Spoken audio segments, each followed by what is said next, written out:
everyone. Hi, Eddie Obeng. Hi. So, Nick set the homework for us, which is about looking at how to create a winning culture in adversity. So it's probably best to start by explaining what my take on this level of adversity is, and then we'll do a Q&A. So Nick explained that I spent most of my time looking at change and what that means. And I want to share something with you, which I hope you can see over my shoulder. So I'm going to scribble. If you can see, if you've got a minute screen, you can probably just see that white line. Yeah, no? Nick, can they see? No? Okay, I'll have to do it using my hands.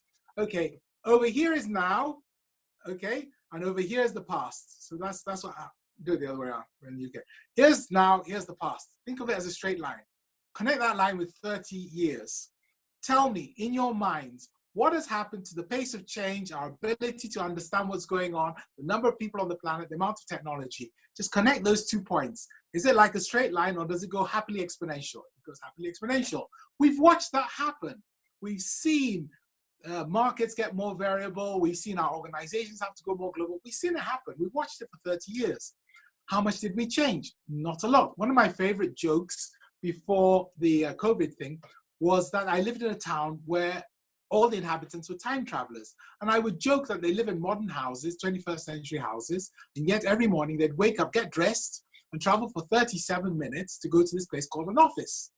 Now they've got everything they would need in the office at home, like they can connect to the internet, they can do YouTube, they can do everything, technology, all that stuff. But when they arrive in the office, they go to a computer which is locked down, they can't do very much. And so what do they spend their time doing? You imagine they've traveled all the way there to do something interesting. I don't know, brainstorming. No, they sit there and they type these little things called emails to each other. I email you, you reply to me, I CC him, he bumps into her. After about 20 emails, they suddenly say the magic words, we must have a meeting to discuss this. And then they discover they've traveled to different offices. So they can't have a meeting. So they have this thing called a conference call, which you may have come across. Basically, it's one person talking and 12 people just continuing to do their emails. And they do this all day in the 20th century, old technology, and then they travel back to the 21st century. Why did we do that? The reality is the change has been coming for a long time. So it looks like adversity, it looks like a big shock to us, but actually many of the clues were there. When we start to understand how to win, we have to understand that the culture which we must build is not living in an isolated spot. It's connected to the business environment we're in. And if we're in a business environment which requires creativity, change, collaboration. Collaboration, by the way, I don't mean sending each other PowerPoints. I mean thinking together without ego. If we're going to do those things, then we have to build our culture to match the challenges. So that's, for me, the first point. We don't just create cultures, we create them to match the challenges. Many old cultures were very similar. They were risk averse, they were about growth and so on. Now they're more about innovation and collaboration and diversity. Different game. The way in which I try and illustrate it sometimes is if you imagine going to New York and the culture in New York, the energy, the people driving everywhere, everyone for themselves. And then imagine you and Inuit up near the North Pole somewhere, okay? They have a different culture. If one of them catches a polar bear or a seal, they bring it home and share with everyone. So 2 different cultures. You survive in both of them because one of them's designed for the North Pole and the other one's designed for a fast-changing dynamic business environment. In the same way, your winning culture must match the reality of the world you're living in. I don't understand how much the world has changed until COVID came along.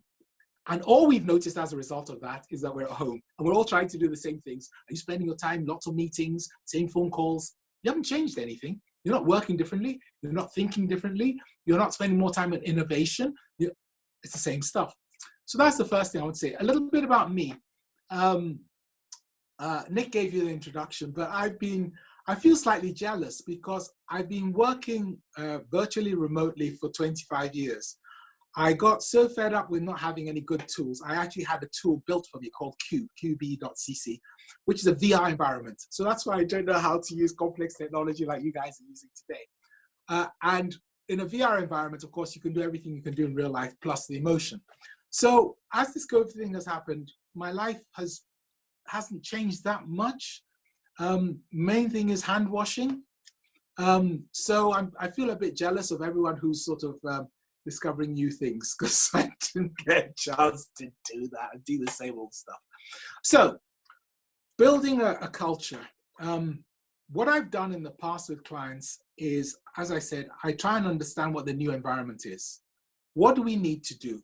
Are we talking about building New York behavior to match New York, or are we talking about Inuits? What are the key things? And we try and come up with a few key things which are musts in the new environment. In this environment we're in, if you can't share emotions and lead remotely, your organization won't work. If you can't think together effectively, you can't do it. And the thinking together means creativity. And if you can't understand your customers' needs at a distance so you can satisfy them, you have no business. So for me, those are probably the three big elements. And then how do you bring it to life? Well, you do it in a number of ways. You can't do it the old way because as a leader, you can't see anyone. You can't go there. So how are you going to do it? You have to learn how to create a cyber personality so that you can transmit your thoughts more clearly, more engagingly. At the same time, you have to find ways of reinforcing what people do. And there are tricks like interdependence. You're going to rely on multiple people in your organization to work together to create this new culture. So every single task you set them, you set it not for one person, the old ways of KPIs, but you set it for a group or a pair.